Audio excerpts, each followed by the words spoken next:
Hello, welcome to yet another area of discussion. And today we want to look at what we call needs assessment plan. Our discussion will focus on the meaning of needs assessment plan and the components of the plan. I need to emphasize that there are certain things that must precede the actual needs assessment. Of course, one of them is a plan on how to carry out the assessment. So our discussion will dwell on what exactly is contained in the plan, so that when we are faced with a situation in which we need to undertake needs assessment, and therefore we are required to have a plan first, then we know what it is and the various issues that are contained in the plan.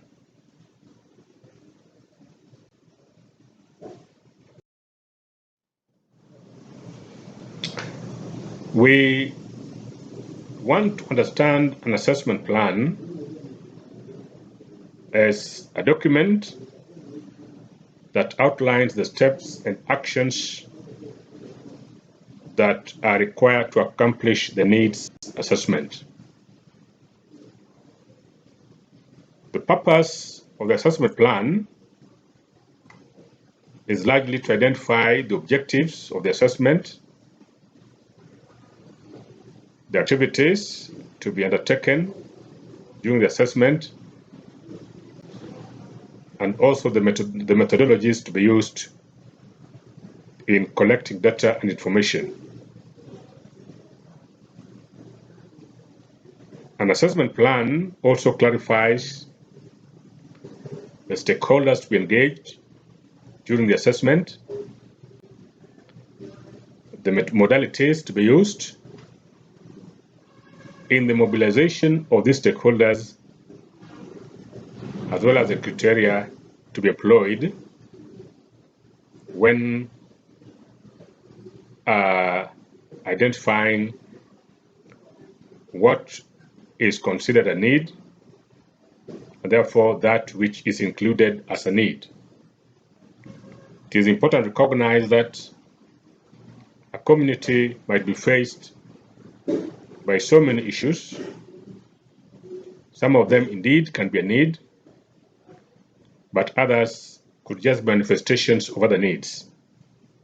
That's why it is important to develop a criteria that the assessors are going to use to categorize or identify issues presented to the community as needs, because it is not possible to consider and include everything that members of the community say as a need. That's why criteria is important. A standard assessment plan has the following key components. One is the goals and objectives of the assessment. The other one is the methodologies to be used while undertaking the assessment. The other one is the roles and responsibilities of different stakeholders in the assessment. The other one is the implementation schedule. The other aspect is the resources that are required to undertake the assessment. And lastly, the strategies that will be employed in the identification of the stakeholders that are needed to undertake the assessment.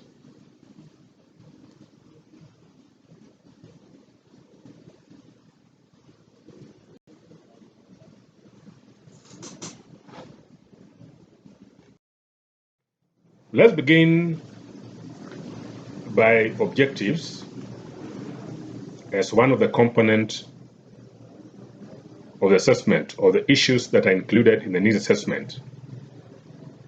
We need to recall that objectives are the specific issues that community needs assessment intends to achieve, and they should be clear and precise so that while undertaking the assessment, some of the possible objectives of an assessment might be to establish and analyze the nature and types of needs in the community for purposes of interventions. That can be a possible objective. The other possible objective could be to document and describe the types of resources available in the community that may be used to address the needs identified. The other objective might be to give community members the opportunity to voice their opinions, hopes, and fears about the issue affecting them. The other possible objective could be to identify individuals and institutions that change agents can partner with in needs assessment, as well as initiation of development in the community. The other one could be to propose approaches and strategies that can be used to address community needs identified by the assessment. These are just generic objectives, but depending on the specific assignment in terms of needs assessment that is to be done, and again depending on the location and the characteristics of the community, the objectives might vary. But these are just possible objectives, possible guidelines that actual needs assessment might employ when they are coming up with the objectives. So there must be objectives of the assessment, because without an objective, then it's not possible at the end of the assessment for the assessment team to discern whether or not they have carried out a successful assessment. An assessment becomes successful if the objectives that have been put forward as part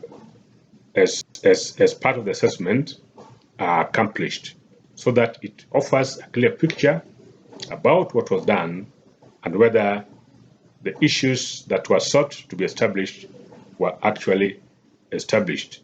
So objectives is an important component of the assessment plan. You cannot have an assessment plan, needs assessment plan, without objectives.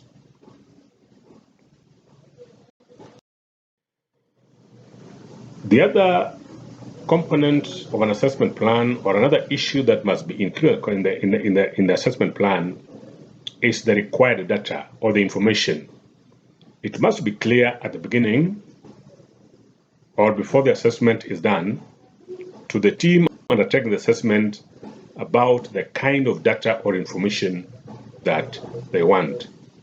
So some of the data or information that an assessment needs assessment might want to gather as part of the assessment, and which then it can use to determine the needs, are the following. One, the population characteristics. That is, the number of people who are affected by the need, as well as their demographics. What are their age? What are their gender?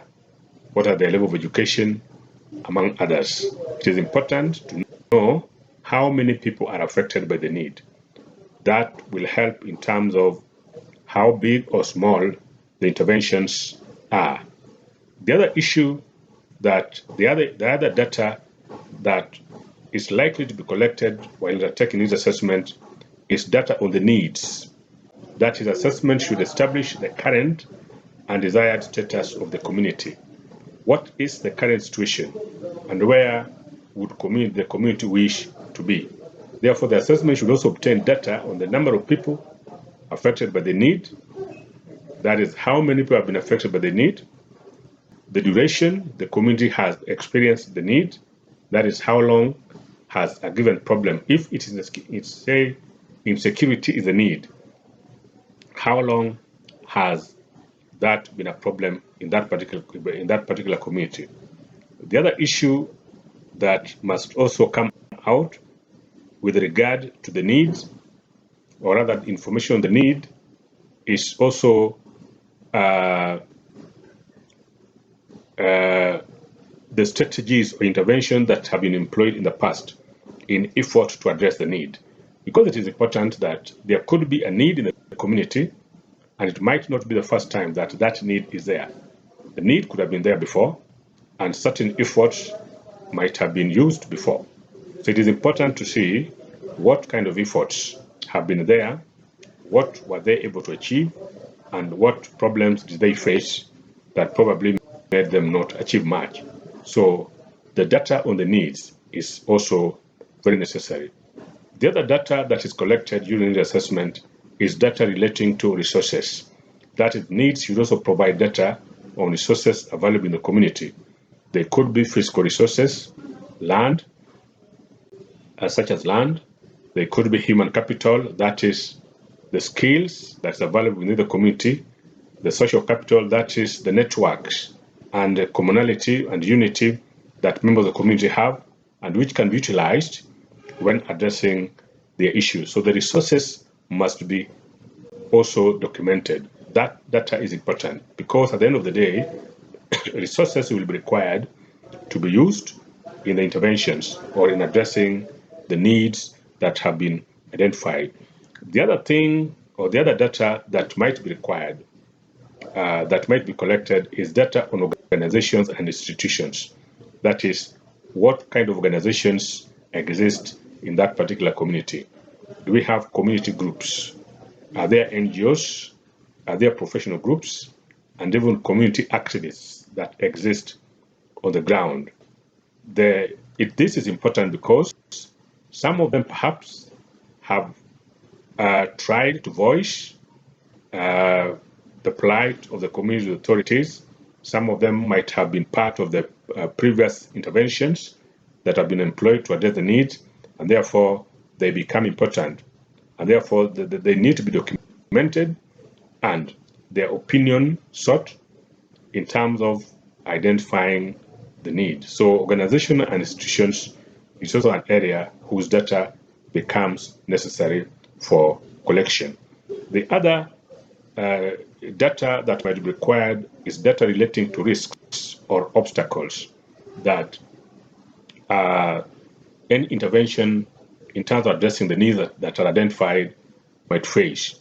So risks are bound to occur, or there could be certain obstacles that may impede the ability of change agents to address the needs. It is important that such data is gathered, and then interventions are explored that could be used to minimize the risks or to overcome the risks. So those 5 areas, the data on those 5 areas is quite important. That is data on population, data on the needs themselves, data on resources, data on organizations and institutions that are there, and also data on the risks and obstacles that could undermine efforts to address community needs.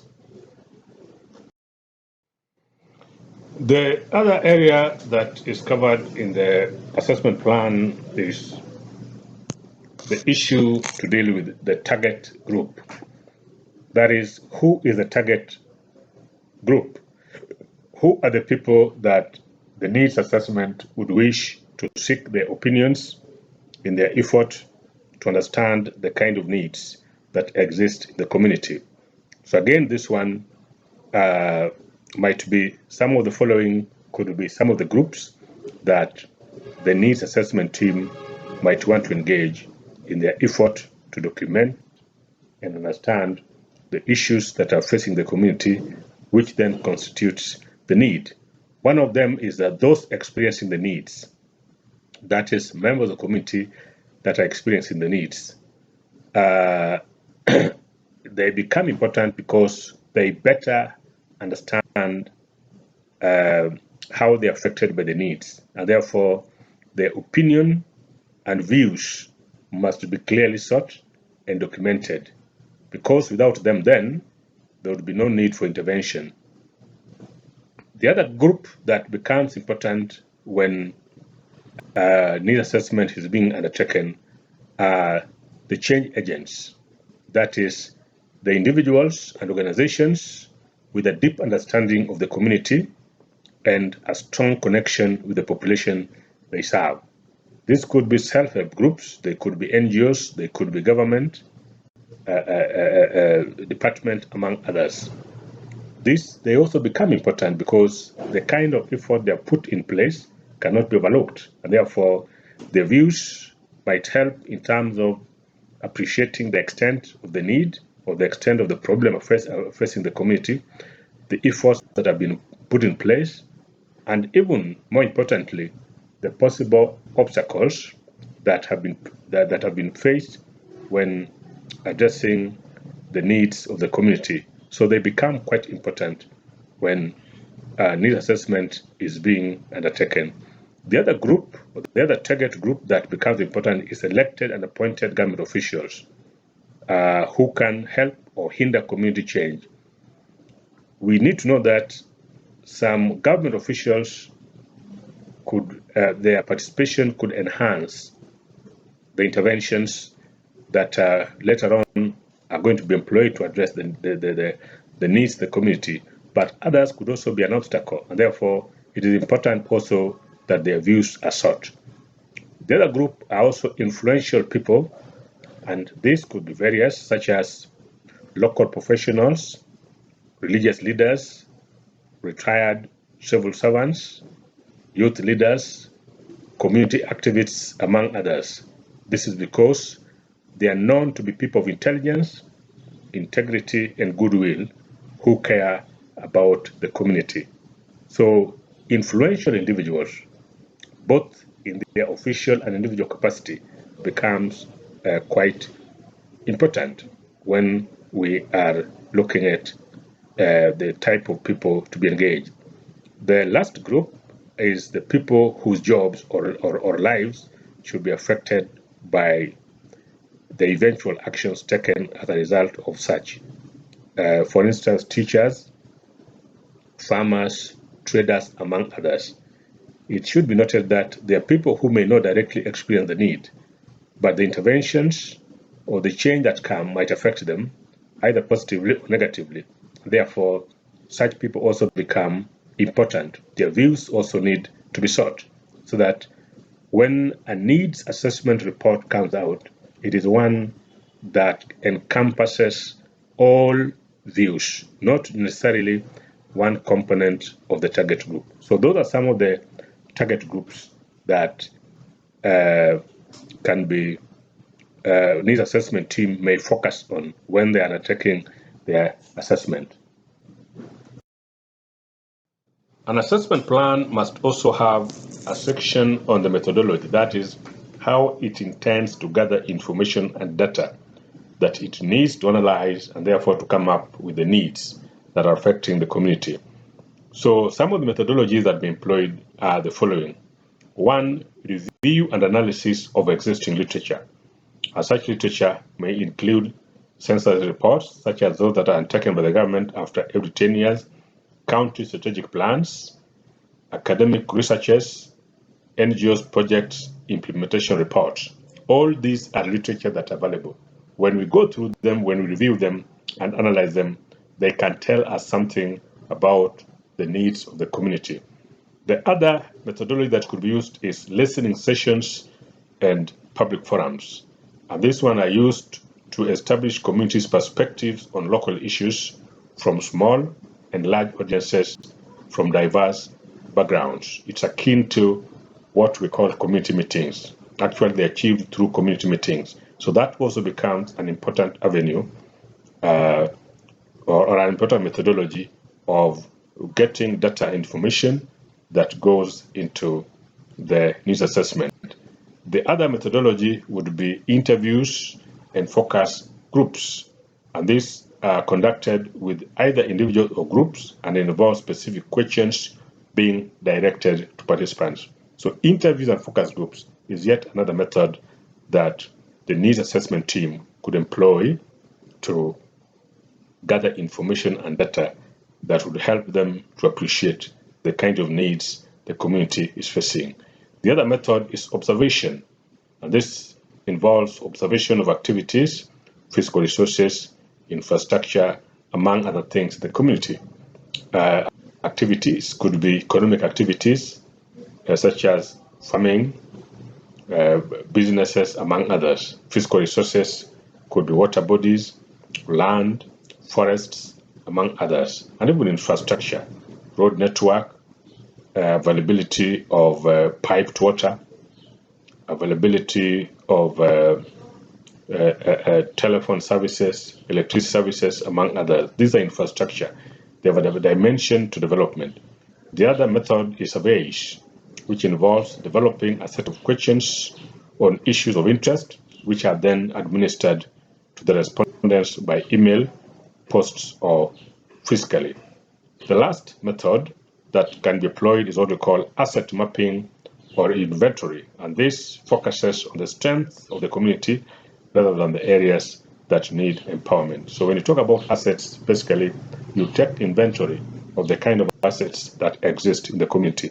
They could be physical, they could be financial, or they could be social assets. All these need to be documented and recorded. So these are some of the methods that needs assessment team might employ when they are collecting data. You need to remember that we have a whole set of presentation on needs assessment tools. So the issues we have discussed here, they are well captured in the needs assessment tools in detail. So here, I was just trying to mention that there are some of the items or methodologies that needs assessment tool might employ. So this is also an important section because the method that you employ to obtain information might lead to the credibility or doubts about the authenticity of the information and therefore the needs that have been that are around the needs of the community. So it is quite important. The other area is that one on how participants will be mobilized. In other words, what is the way forward in terms of mobilizing participants? Because at the end of the day, the target group that we have talked about, they need to be mobilized so that their opinions, views, and ideas on what is being investigated is sought and captured. So there must be a section in the needs assessment plan that deals with how participants are going to be mobilized. And participants for needs can be mobilized through one, posting requests on one or more local websites or on social media sites.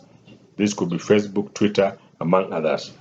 They can also be sought through press conferences and press release, so that the needs assessment team can call a press conference or issue a press release that is calling upon members of the community in a given area to come forward on a given day for a discussion about their needs. So that is one area, one way of mobilizing the participant. The other one is direct appeal to existing groups, such as religious groups, community-based organizations, labor unions, NGOs, consortiums, among others. That is, the needs assessment team can write directly to these groups to come forward on a particular day for purposes of a discussion on the needs of the community. The other method is participant mobilization can also be done through personal approach to friends, professionals, neighbors, local government administrators, among others. That is, the need assessment tool can make direct phone calls to some individuals that they consider their opinion or views could be useful in terms of enriching the kind of data and information that they want to gather while undertaking the needs assessment. So that can also be done. Then there can also be other ways of mobilization, which is through choosing people at random from the phone book, past list of participants, of related meetings, among others. Of course, we know that if it's an NGO that has had certain activity on the ground, then they normally have list of participants.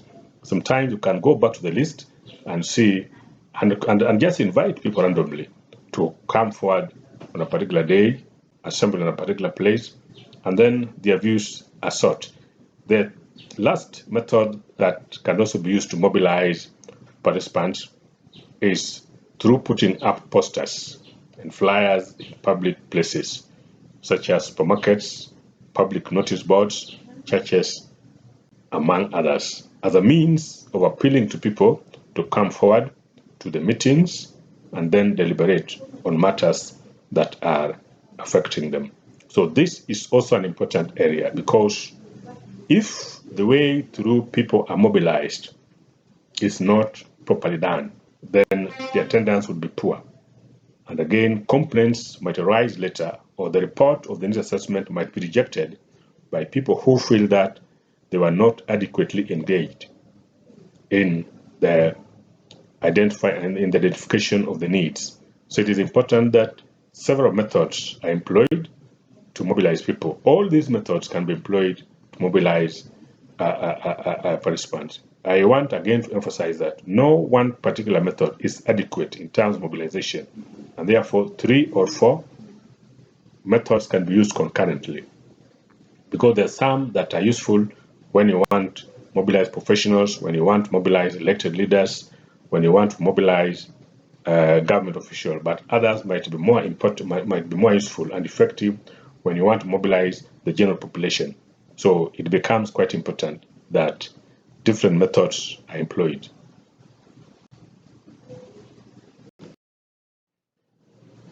The other part or area that is covered in the needs assessment plan is the data collection methods. That is, how is data going to be collected?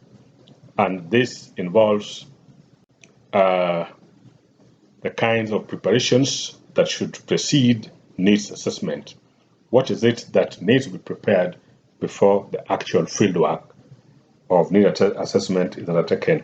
One is the development of data collection instruments. You must construct those data collection instruments, and they could be questionnaires, interview guides, focus group discussions guide, observations checklist, among others. It is important that these instruments are developed prior and, where possible, piloted to see whether the kind of information that is intended to be obtained, they are able to obtain. So that is one important area, activity. The other activity that is done prior to data collection is identification and training of enumerators. Depending on the scale of the needs assessment to be done, if it will cover so many people within a largely dispersed geographical area, then it may require the needs assessment team to employ some enumerators, or what we call such assistants, and who are now going to be used to administer the data collection tools or instruments. These people, once identified, they should be trained on the content of the instrument, how to administer them, and also ethical issues that they need to observe while collecting data. This is important. The other issue that has to be done prior to fieldwork or data collection is also establishing contacts with relevant authorities. It is important to inform authorities about the needs assessment exercise and also to obtain research permits if the type of needs assessment exercise being undertaken requires one. Otherwise, sometimes the local authorities, local administrators might disown your presence and even accuse you of espionage or activities that they consider sinister or a threat to the local security. So it is important that they are informed about the activities that are to be done, and they are also engaged, and where possible, the instruments shared with them. They can also, there are instances where needs assessment, the places where needs assessment needs to be done are insecure, and therefore security of the enumerators and needs assessment team might be required.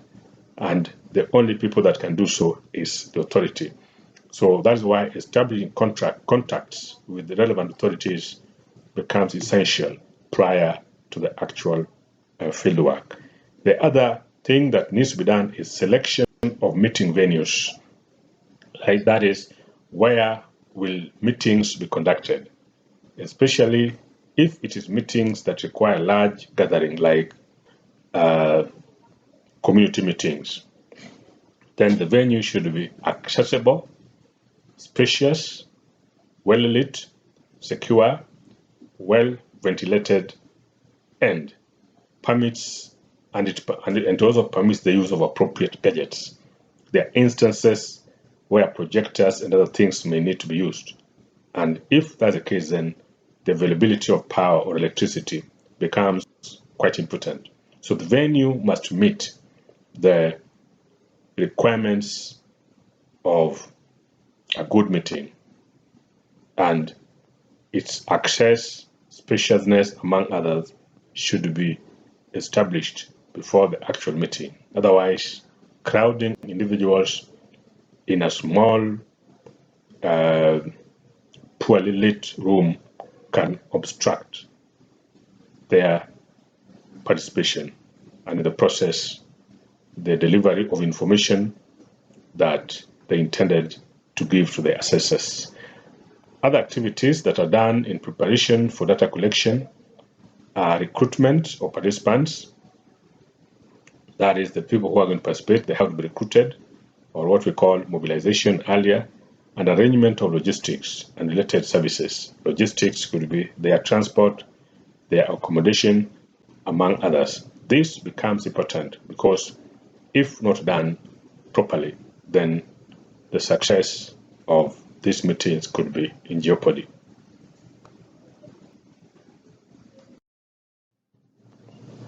The other issue that must be contained in a needs assessment plan is the budget, right? Money, because undertaking a needs assessment requires resources.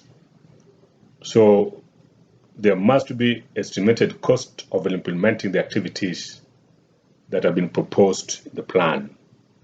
The budget may cover a lot of areas, such as those that deal with preliminary researches, like we noted earlier, desktop and empirical researches, basically review of relevant secondary data. There must be a budget on that. There must also be a budget on provisions for meetings, both in the office for various preparatory work and also the actual field work. It is important that that budget is there.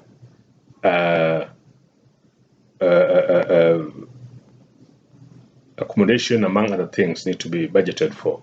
There should also be a budget for logistics, such as vehicle hire, the meeting venues, the cost of meeting venues, the transport for participants to and from the meeting venues. So we must have a budget for logistics.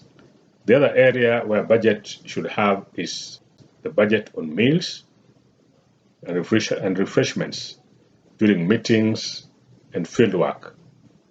Then the other area would be another budget for provision for stationery, photocopying, typing, and even publication. Maybe I need to add that there must also be budget for dissemination, because once needs assessment is done and the report is found, then that report must be shared by different stakeholders. So there is also need for a budget on that kind of work. Some instances, it might require the team that are taking the assessment to hire a professional. So there must be a budget on professional fees of such individuals. So depending on the kind of needs assessment to be done, then this budget might vary. But these are some of the areas that the budget might cover.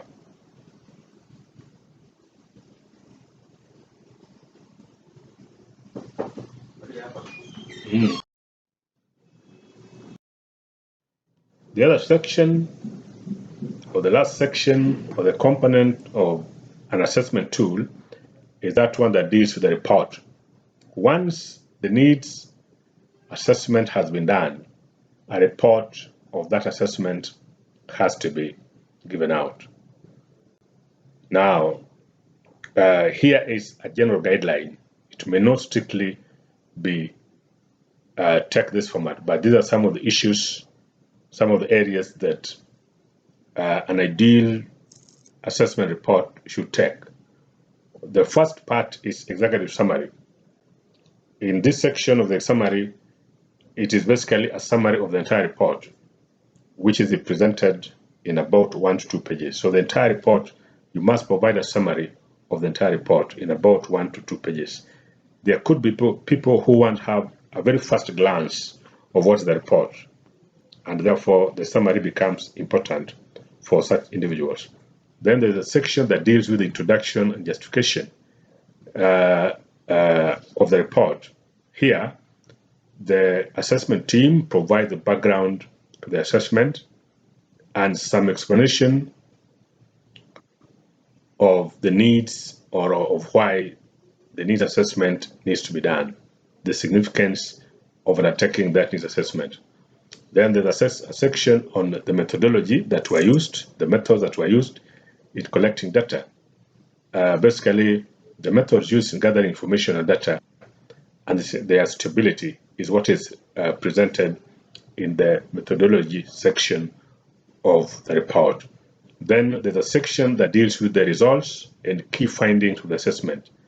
This one has the results of the assessment, which is presented both descriptively or in a narrative form and in paragraphs and tables, at least for ease of comprehension.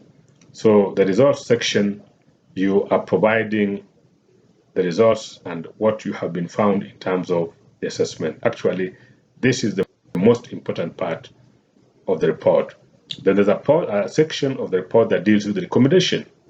That is, the needs have already been identified and presented under the results and key findings section. But that is not the end. The end product should be what is it that can be done to address the needs that have been identified. So here it is where the assessment team recommends on the interventions that needs to be put in place to address the needs that the assessment team have found to exist in the community. That's the recommendation section. Then there's a section that deals with the references, and here the assessment team lists all the documents that were reviewed and analyzed, because people are interested in understanding where is the source of the information that is in this particular report. The last part is appendices, sometimes called annexes. Here you list items that give credence that the assessment was actually done. They include sample of research instruments that were used, the research permits that were obtained, the consent that the participant gave, list of participants, among other documents that the assessment team needs to be listed to show that actually the assessment was done and that the information contained in the report is out of a very clear-cut procedure that was followed. That is about the assessment tool, rather assessment plan. We have looked at the meaning of an assessment plan, and we also looked at the components, that is the various parts that are contained or the layout of the assessment plan. They may differ a bit, so that if you come across an assessment plan that has slight difference from what I've presented here, there should be no cause for alarm, because what we have provided here is a standard or generic one. But depending on the specific assessment assignment, they might vary. There could be some additions, there could be some subtraction. So that is quite normal, because what we have here is a guideline. Otherwise, a standard needs assessment plan has the items that I have presented here. Thank you so much for listening and also for your time.